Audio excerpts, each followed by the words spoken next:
그 원인은 크게 네 가지로 나누어 볼 수 있습니다. 먼저 두 가지 원인부터 설명을 드리면요. 첫 번째 원인은 간기능 장애입니다. 우리가 대사에서 가장 중요한 장기가 이제 간이라고 말씀을 드렸는데, 그것은 우리 간에서 주로 대사 기능이 일어나기 때문에 그렇습니다. 이제 간에는 또 이제 해독 기관인데요.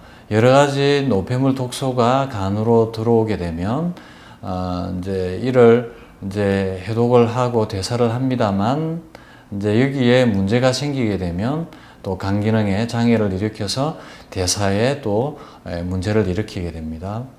그래서 이제 주된 문제가 되는 것들은 환경 독소나 그리고 음식물을 통한 독소들, 그리고 술, 담배, 그리고 또 인체에서 이제 만들어지는 독소들이 있습니다. 특히 이제 단백질 분해 물들입니다. 암모니아, 요산, 요소와 같은 이런 노폐물 독소가 간에 유입이 많이 되게 되면 간에서 이제 해독 과정에 손상을 받게 됩니다. 또 특히 이제 대장 전막염이나 또 이제 장누수 증후군이라고 해서 이제 우리가 먹은 음식물들이 제대로 이게 분해되지 못한 산물들이 또 고분자 물질들이 이제 장으로 들어오게 되면 이게 이제 혈액을 통해서 간으로 들어오게 됩니다. 그래서 이제 또 간이 손상을 받게 되는 것이죠. 그렇게 되면 이제 제대로 이제 간의 해독 기능이 이루어지지 못해서 이제 독성 물질이 많이 생기고, 이것이 이제 또 전체 혈관계를 통해서 순환을 하게 됩니다. 그러면 여러 가지 질환이 생기게 되죠. 뭐 여드름이나 두통, 가장 흔한 여드름 두통도 그런 질환의 일종이고요. 고혈압, 당뇨에서부터 암까지 모든 완성 질환의 원인이 됩니다. 두 번째 원인은 효소의 부족입니다.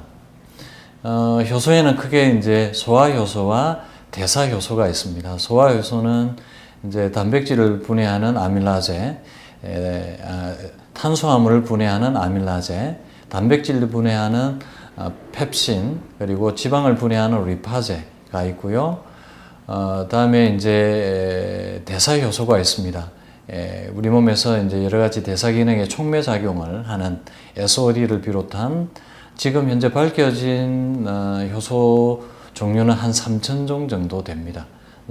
이런 소화효소와 대사효소의 작용에 의해서 우리가 이제 먹은 음식물들이 소화 분해가 되고 대사가 이루어지는 것이죠.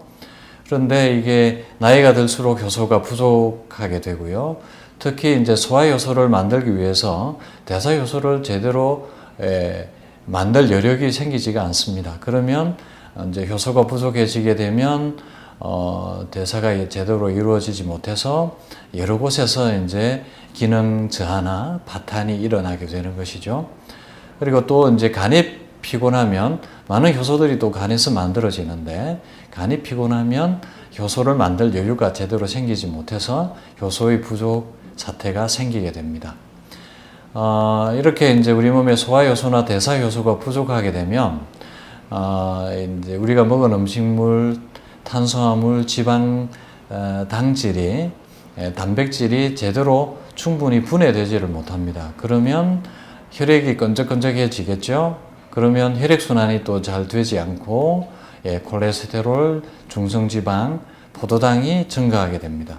이런 질환이 곧 당뇨병, 고지혈증, 동맥경화로 이어지게 되고요. 그 합병증으로 뇌졸중과 또 심근경색이 오게 되는 것이죠.